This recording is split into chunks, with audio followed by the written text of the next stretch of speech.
पहेली wants to share a concern with you. Paheli अब एक आपसे कुछ अपना जो कंसर्न है वो आपसे कुछ शेयर करना चाहती है, अपनी कुछ बात आपसे कहना चाहती है। See, in those areas where the land has little और no vegetation the rain water flows away quickly. उन एरियाज़ में जहाँ पे वेजिटेशन नहीं है या जहाँ पे बहुत ही कम वेजिटेशन है, जहाँ पे बहुत ही कम प्लांट्स हैं, ट्रीज़ हैं, मीन्स डेजर्ट एरिया समझ लीजिए, तो वहाँ पे क्या होगा, रेन वाटर बहुत जल्दी फ्लो हो जाएगा, है ना, बहुत जल्दी बह जाएगा वहाँ पे। Flowing rain water also takes the top layer of the soil away with it. अब फ्लोइंग रेन वाटर होगा, उसे तो नहीं पता कि वो अपने साथ साथ क्या क्या लेके जा रहा है, अपने साथ क्या क्या बहा के लेके जा रहा है।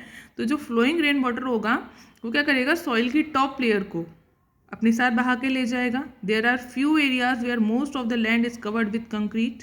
बहुत कम एरिया हैं यहाँ पे जो कि कंक्रीट से कवर्ड हैं। This reduces the seepage of rain water into the ground which ultimately affects the availability of ground water, है ना। जब कंक्रीट से कवर नहीं है वो एरिया तो क्या होगा, इससे रेन वाटर जो है वो फटाफट से आपकी टॉप लेयर ऑफ सॉइल को ले जाएगा। अगर कंक्रीट होगा एरिया तब क्या होगा, वो रेन वाटर वहीं पे रुका रह जाएगा, रेन वाटर उसी ग्राउंड पे रुका रहेगा, जिससे ग्राउंड जो है वो एब्जॉर्ब कर लेगा उस रेन वाटर को, और अल्टीमेटली क्या होगा, ग्राउंड वाटर की अवेलेबिलिटी हमारे लिए ज़्यादा हो जाएगी। बट जो हमारे जो कंक्रीट वाले एरिया हैं, कंक्रीट वाले जो लैंड है वो बहुत ही कम है, जिसका रिजल्ट क्या हो रहा है, हमारा जो ग्राउंड वाटर लेवल है वो कम होता जा रहा है। We now know that the water brought back to the surface of the earth by rain, hail और snow goes back to the oceans. अब हमें ये पता चल गया कि जो भी वाटर अर्थ पे वापस आता है रेन की फॉर्म में, हेल की फॉर्म में या स्नो की फॉर्म में, वो वापस जाके फिर से ओशियन में मिक्स हो जाता है, ओशियन में ही मिल जाता है। This water from the ocean and surface of the earth goes into the air as vapour, returns as rain, hail और snow and finally goes back to the ocean. अब हमें ये पता चल गया जो भी ओशन की सरफेस से या अर्थ की सरफेस से, रिवर से, लेक से, पॉन्ड से जो भी वाटर इवेपोरेशन की प्रोसेस से, ट्रांसपिरेशन की प्रोसेस से प्लांट्स में वाटर वेपर की फॉर्म में एयर में मिक्स हो जाता है, वो वापस रेन की फॉर्म में, हेल की फॉर्म में या स्नो की फॉर्म में फिर से वापस ओशन में ही मिल जाता है। इसीलिए हम इस सर्कुलेशन ऑफ वाटर को क्या कहते हैं, water cycle. See in this figure 14.9 is given here.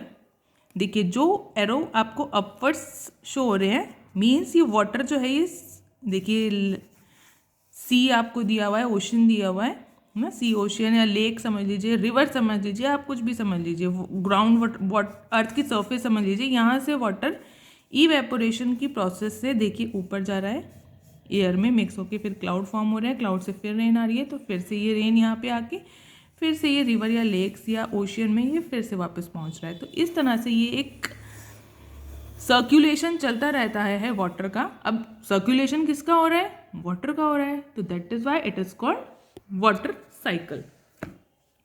This circulation of water between ocean and land is a continuous process. अब ये कंटिन्यूस प्रोसेस होता रहता है, कंटिन्यू होता रहता है। अब हमें कभी हम इसे कभी देख पाते हैं, कभी नहीं देख पाते। अब रेन को तो हम देख ही पाते हैं ना, बट इवेपोरेशन के प्रोसेस को हम नहीं मेनली देख पाते हैं, तो बट ये कॉन्टिन्यूटी में है। This maintains the supply of water on land. इससे जो है लैंड पे वाटर की जो सप्लाई है वो मेंटेन रहती है। Students, now we will continue with the fifth topic of this chapter, that is what if it rains heavily. अब जब बारिश बहुत ज़्यादा हो जाती है तब क्या होता है, आप बहुत अच्छे से जानते हैं, आपने कई बार अपने टीवी में, न्यूज़पेपर में, आपने अपने मोबाइल, इंटरनेट में बहुत सारी ये वीडियोस देखी हैं जब हैवली रेन हो रहा होता है, और आपने खुद भी इसको एक्सपीरियंस किया है ना। जब बारिश ज़्यादा हो रही होती है तब क्या आता है भाई, फ्लड आते हैं, है ना। See, this is a scene of heavy rains, this is a scenes of flooded areas. Let's continue the topic. The time, duration and the amount of rainfall varies from place to place. Place to place vary करता है rainfall की amount, rainfall की duration, rainfall का time, है ना। In some parts of the world it rains throughout the year, while there are some places where it rains only for a few days. कुछ places ऐसे हैं हमारे world में कि वहाँ पे थ्रू आउट द ईयर वहाँ पे रेन होती रहती है, बारिश होती रहती है, पर कुछ प्लेसेस ऐसे हैं जहाँ पे कुछ ही दिनों के लिए ये सीज़न आता है, रेनी सीज़न आता है। In our country most of the rainfall occurs during the monsoon season. और हमारी कंट्री में रेनफॉल कहाँ कब आता है, मानसून सीजन में, है ना। मोस्टली जुलाई अगस्त।